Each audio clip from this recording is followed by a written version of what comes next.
I'm glad to be here. My day was kind of long because I'm not in the same time zone as you because it's already like somewhat midnight at my place, but it's been good so far.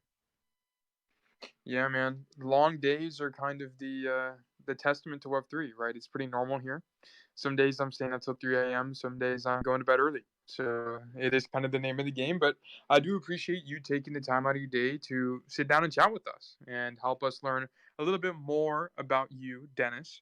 But without further ado, before we get into things, if you guys could, I have pinned the space to the top, and there is also a chat bubble and a little purple chat bubble at the bottom right hand corner.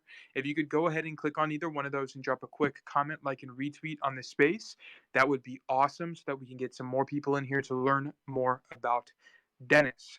And if you have any questions for Dennis throughout this conversation, please drop a comment on the space and I will get to it at the end of our interview. But Dennis, without further ado, I'll jump into my first question for you. What got you into Web3? Well, I gotta say, the first time I heard about Web3 was very, very long ago. Probably like in 2011, 2012, something like that. When Bitcoin first was starting to pop off, I had a few older friends that I had that were like encouraging me, but even back then, just like to start investing into Bitcoin and stuff like that. But I was a kid back then, didn't have like an opportunity or something like that, so it was just like my first introduction basically into Web3.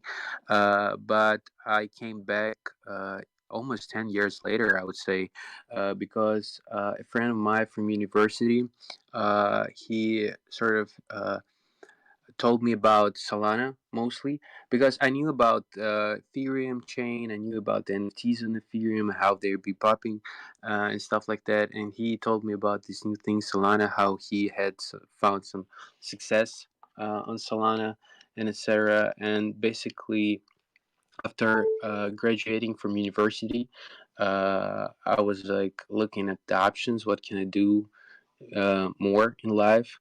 And basically he told me like, why won't you like go try Web3, because with the skills you have you might be successful in this space.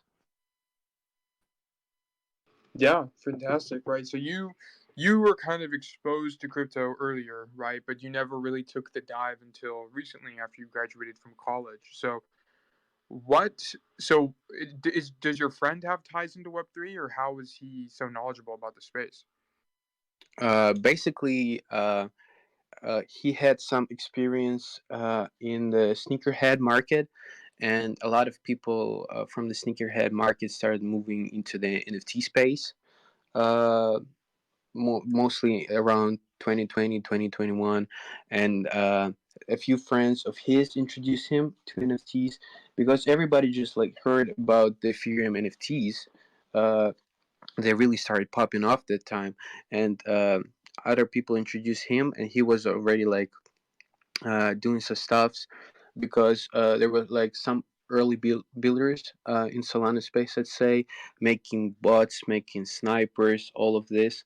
And basically, he transferred all the knowledge that he had about sneaker culture, and basically reselling sneakers into NFTs, and basically started doing the same exact thing, just like online with NFTs. And this is how he found his first success, and basically that's how he got me into it. Yeah, for sure. And that's not an uncommon story, right? There's a lot of people who come into blockchain for, I mean, there's a couple different reasons. Some people come and stay for the art, some people come and stay for the people, and some people come to make money, and a lot of these sneakerheads, because the culture is so similar, come into blockchain and Web3 as kind of a new opportunity or a new frontier for what they were kind of doing with their auto checkout technology, their botting services, and so on and so forth. So I'm interested in learning a little bit more about your background. So you said, so right now, from what I understand, you're a developer in this space and you've got some projects you're working on. Did you go to school for computer science, or how did you learn how to do your craft? Well, first of all, yeah, I graduated university. I am actually a bachelor in computer science. So yeah, it helped me a lot in this space. But I'd say I would credit honestly one of my high school teachers that I had, who used to work and I think still is working on the supercomputers, and he was just like my first person who got me into programming partly. Um, he also had like some mythical aura around him. He worked at CERN on Collider, and he was very experienced with that. So basically, after that, when I was thinking where to go to university, what career to pursue, I was kind of like leaning towards programming, because I thought that out of all careers that I could have chose at that moment of going to college, it was the most promising, I'd say.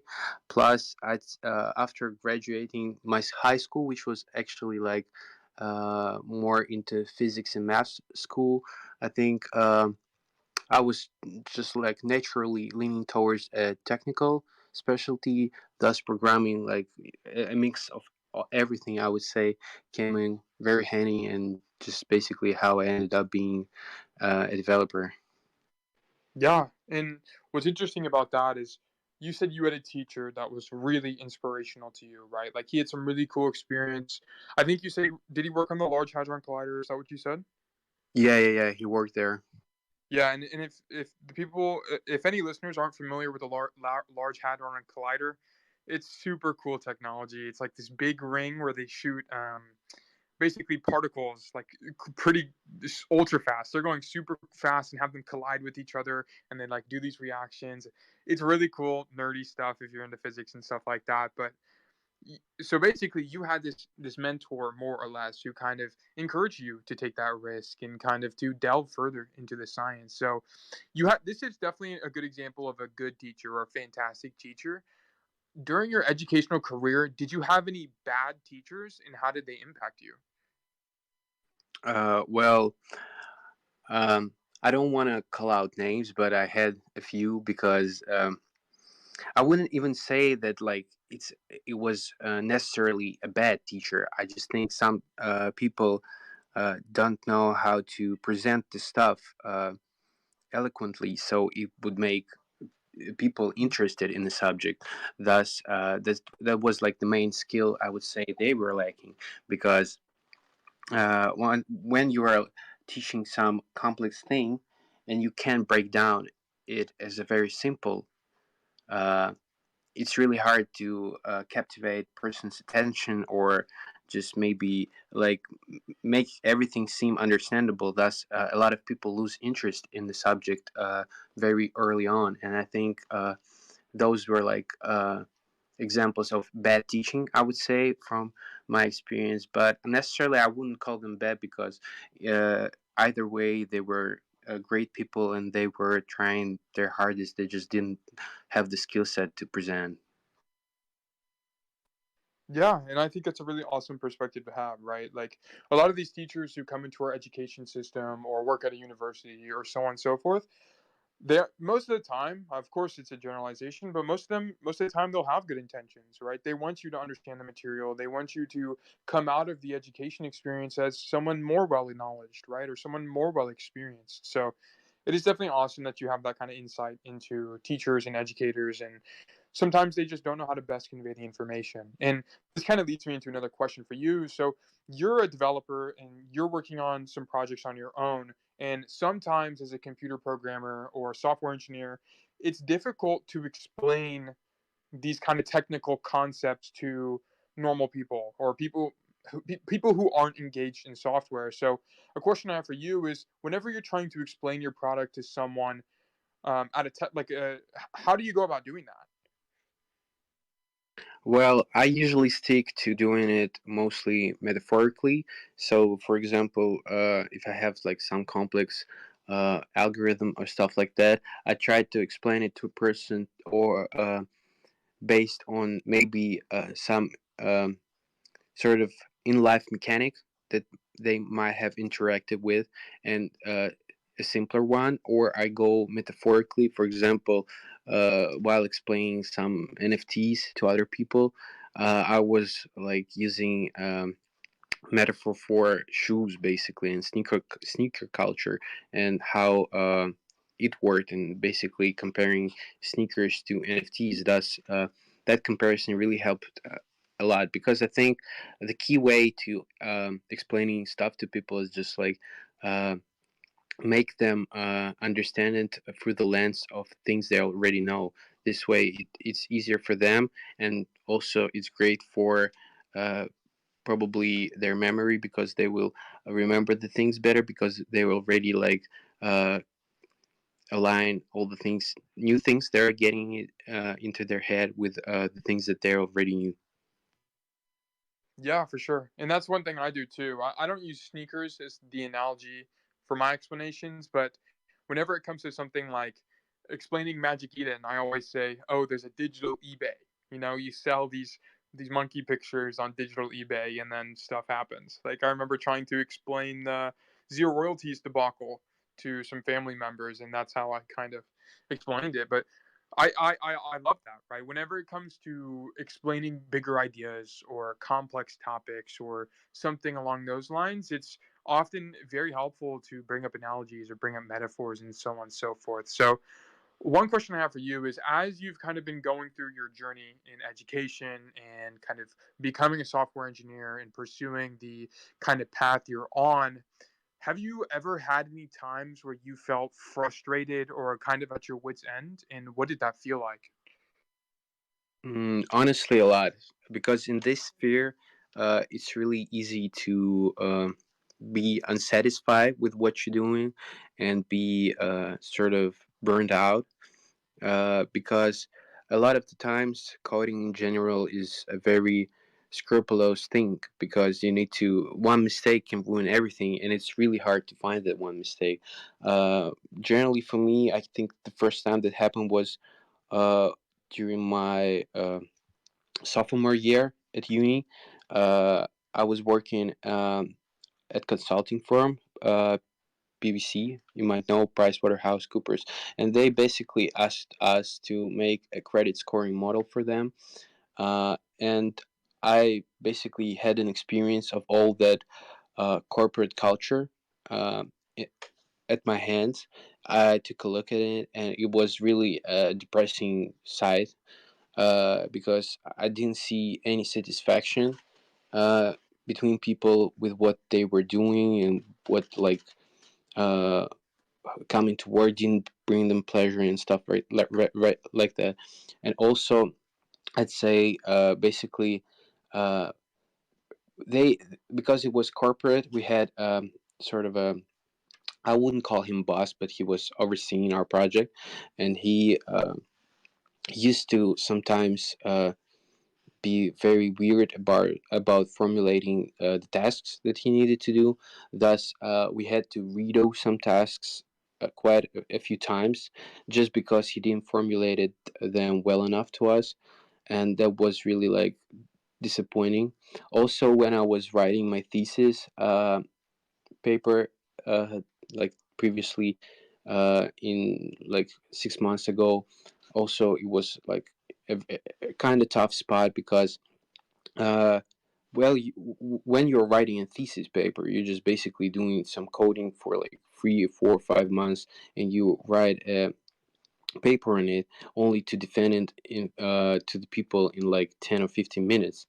And after that, you realize how pointless your work was, because getting your work to be published as paper somewhere is extremely hard thing to do. So basically, if you don't publish, it's just like a waste of your time, because you just present it for 10 minutes, and nobody cares about it afterwards. Yeah, and that must be frustrating, right? You spend all this time building something and learning the intricacies of how it should work and how it shouldn't work. And lo and behold, when it becomes the day to make it all real, quote unquote, there's not a lot of support, right? Or you don't get a lot of engagement or adoption, or you don't get it published. And that's frustrating. It's immensely so. So, and I enjoyed your story about learning about your experience at PwC. Which, if you're unfamiliar with PwC, it's a top consulting firm in the world, or maybe it's just in the U.S. I don't remember. But that's really impressive to be on. First of all, that you were able to kind of land a job there early in your college career, but I think you had an interesting story about.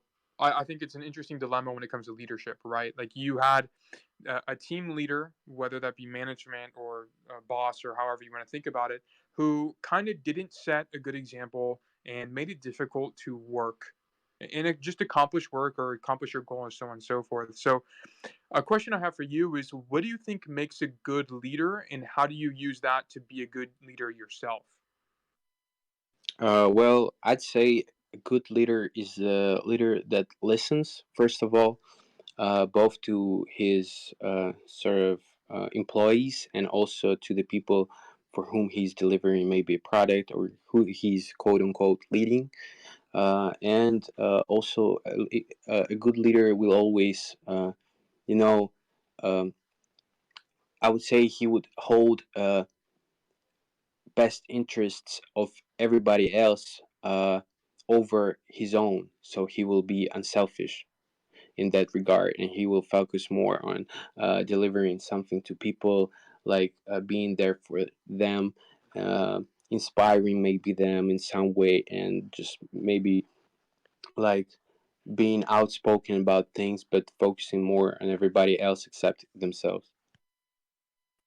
Yeah, for sure. I think selflessness and the ability to listen is critical, because whenever you're a leader in a team, there's more than one person involved always, right? So that's multiple perspectives and multiple lines of thinking that you need to consider, right? Because when it comes to a team, it's always a balance or a harmony of everyone involved. So it's always important to preserve different perspectives. So a question I have for you is, as leaders, sometimes we fail and sometimes we make the wrong decision, or we do something incorrectly. So a question I have for you is, has there ever been a time you failed as a leader, and what did you learn from that?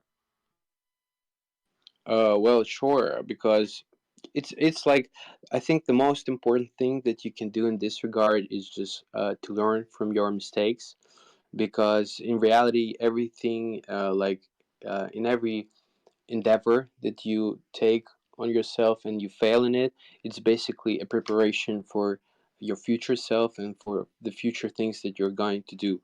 Thus, you can only learn from it and move on, because it doesn't help clinging on to it too much.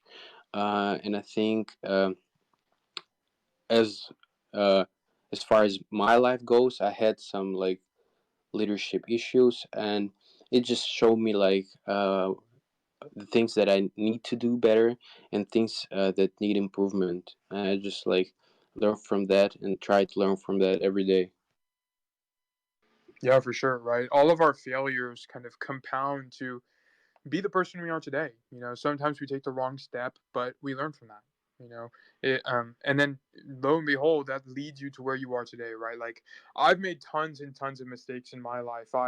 I've gotten liquidated on trading positions. I've failed people in my team. I've got yeah. There's I'm not gonna go on a whole rant about some stuff I messed up in my life, but every time that happens, right, it sucks in the moment. You feel disappointed in yourself. Maybe you feel bad for your team or whatever. But whenever you come out of that, you kind of become a newer person, right? You have a new perspective. You have a new outlook about what's going on, and you can use that to be stronger, and pursue a vision more. What's the word I'm looking for?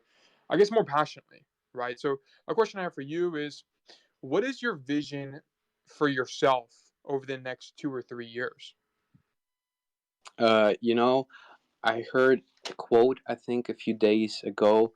Well, I won't go as to repeat it word for word, but the main thing was don't try and put many goals on yourself, because life can be very miserable and depressing once you achieve your goal and you don't know where to move beyond that.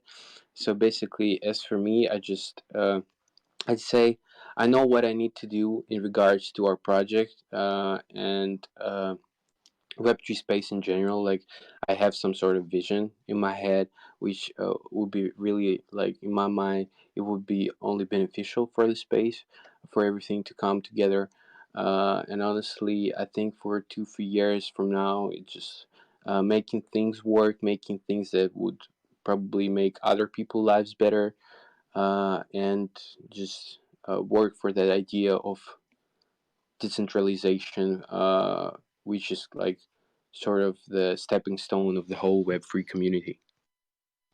Yeah, and I think you mentioned something pretty interesting, right? Which is if you set too many goals for yourself and you become too goal oriented, you kind of get lost in this sense of hedonism, right? You're kind of doing things to achieve things, to have things, and that just opens up a hole in your heart. You know, you never know where that's going to take you, and more often than not, you'll feel unfulfilled, right? And what the key is here is to fall in love with the journey and not become so goal oriented, but enjoy the process. You know, learn from the process, learn from your mistakes, embrace them, and you might end up where you want to be.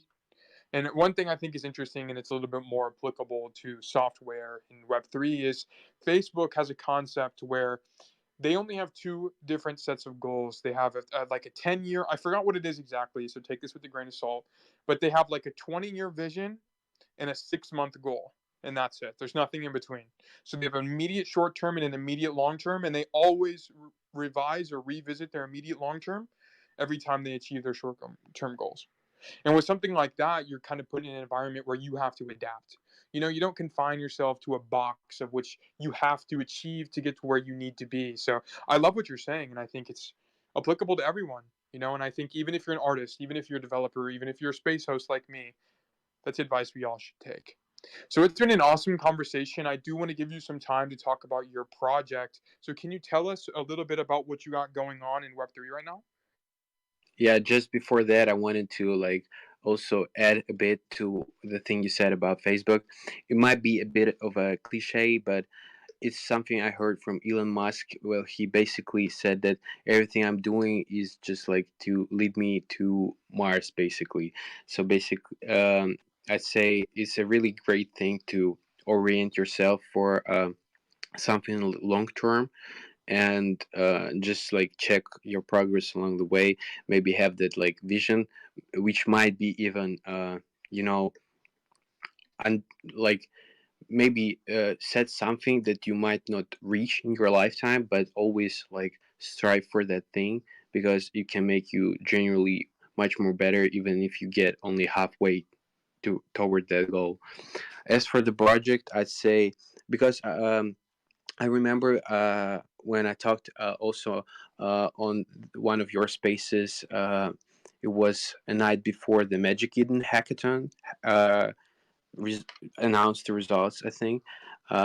Well, basically, the I remember that very vividly, because I remember that after the spaces that you had for like 2 hours or something like that. We actually were announced as winners. My project, which is Destruct Web3, which is basically an idea of a lifespan for NFTs, and it's sort of a uh, not only a fun instrument to have for the project, because it can be deflationary collection or add some fun process to the whole idea of buying NFTs, because you have that clock that you need to be aware of. It also another solution to the royalty problems, and that's what we were rewarded for at the Magic Eden Hackathon, because it's like now we have a Magic Eden coming out with their own protocol. Metaplex protocol is being onboarded during like the next 10 days, and it's like something else for project to have to enforce royalties, because I think generally the NFTs in itself were always sort of made with a thought in mind about royalties for artists and etc. Thus, it's really a weird thing to move away from them.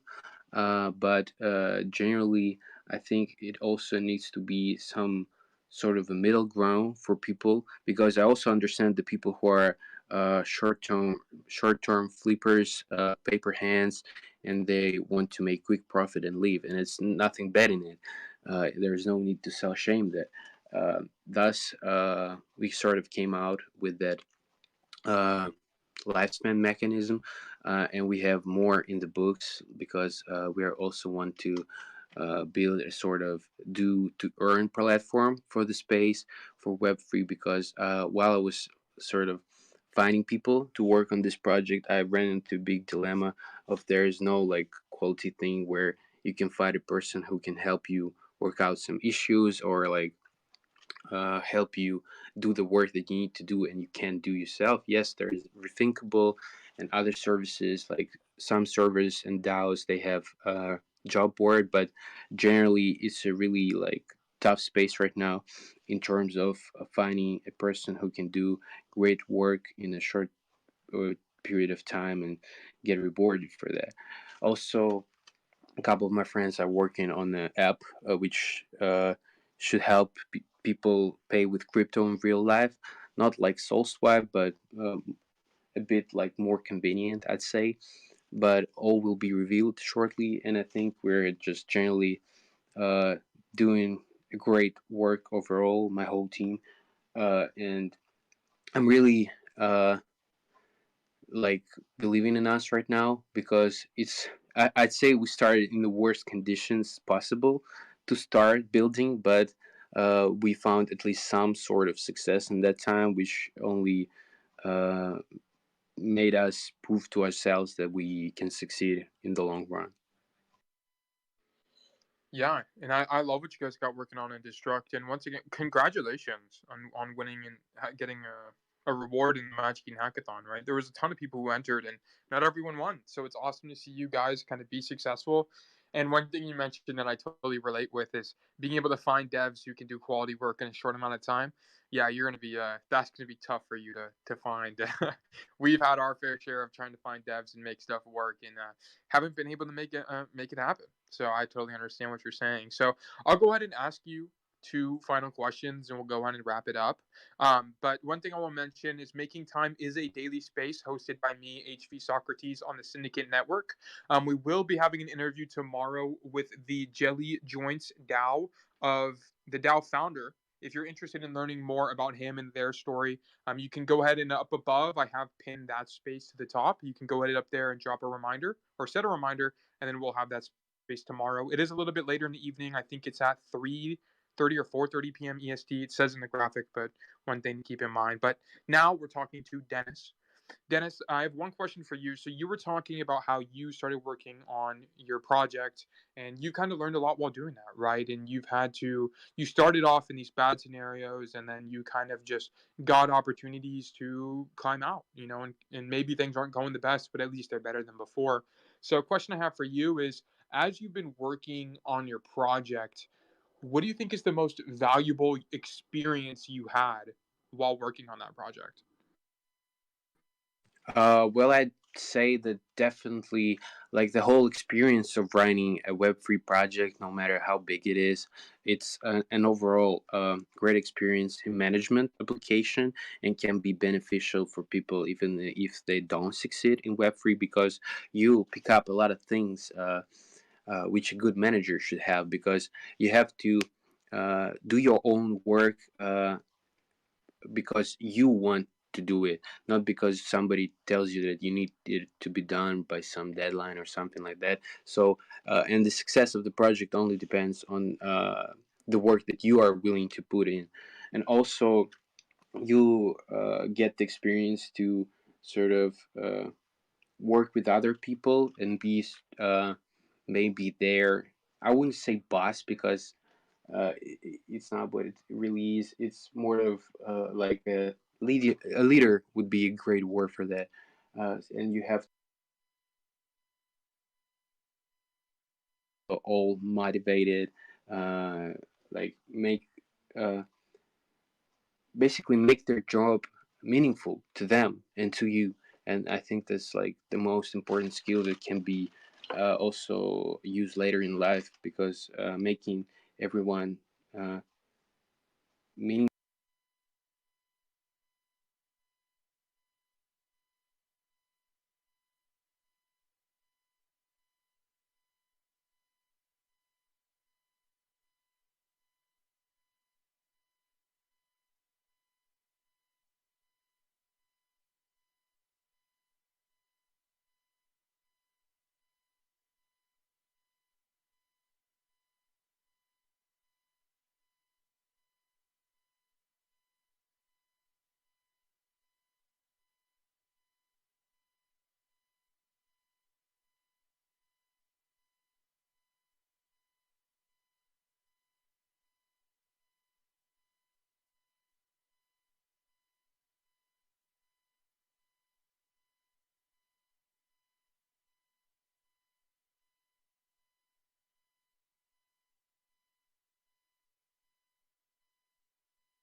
it doesn't mean it's not bad that you started late on. It's great that you started at all, in my opinion. Yeah, exactly. Right. And I was able to fix it, so I apologize for interrupting you. Um, but yeah, it's always good to just get started. There's a saying, it's the best time to start was 50 years ago. The second best time to start is now. So above all else, it's always good to just show up and be consistent and get that work done and improve and just stay committed to your vision and your goals, and you might see that realized. But Dennis, it's been an awesome conversation. I'm sorry for interrupting you a second ago. I love what you were saying, right? Um, is there any final thoughts you want to mention before I go ahead and close this space? Yeah, thank you so much for having me. It's been a blast. I hope we can do it sometime later. I really think that you are doing a really great job as a host. I can tell only from my experience doing podcasts that you're like an incredible host, and it's really like hard for some people to host spaces. And really think you are doing a really great job, and I can only encourage you to continue on doing what you do, and everything will be great. Dude, I appreciate that so much, my man. It means a lot. Sometimes this is our 20th episode or something like that, but sometimes I get that imposter syndrome. Like maybe I'm not that great, or maybe I need to improve on some areas, which maybe I do. But I appreciate the feedback, and I'm always looking forward to every conversation I have on Making Time. I would love to have you on again in the future. So maybe when we make some developments with that you got going on with your project, we can touch base again and kind of pick your brain about what you got going on and your thoughts on the space. But once again, thank you guys so much for coming to today's Making Time. This is a show for creators by creators, hosted by me, HV Socrates, on the Syndicate Network. If you are interested in learning about more stories from creators in the space, you can go to the top of the space. I have pinned tomorrow's up there. Our space tomorrow will be at 4:30 p.m. EST, 9:30 p.m. UTC. I will be interviewing Jelly Joint Dow. His name is uh, I think it's Momac is his name. I don't want to get it wrong, so give me just a second to double check. Yep, his name is Momac. He's an OG in the Jelly community. Super awesome guy. If you're interested in learning more about his story, please set a reminder up above. But Dennis, once again, thank you so much for being on today's show. It was really interested in learning about your educational background, your experience with leaders throughout Web 2 and Web 3, and what it's been like to work on your current project in Web3 as a new developer and someone a little bit newer to the space. But once again, thank you guys so much for showing up to today's Making Time, and I hope you have a fantastic rest of your day. Bye bye. Thank you. Take care.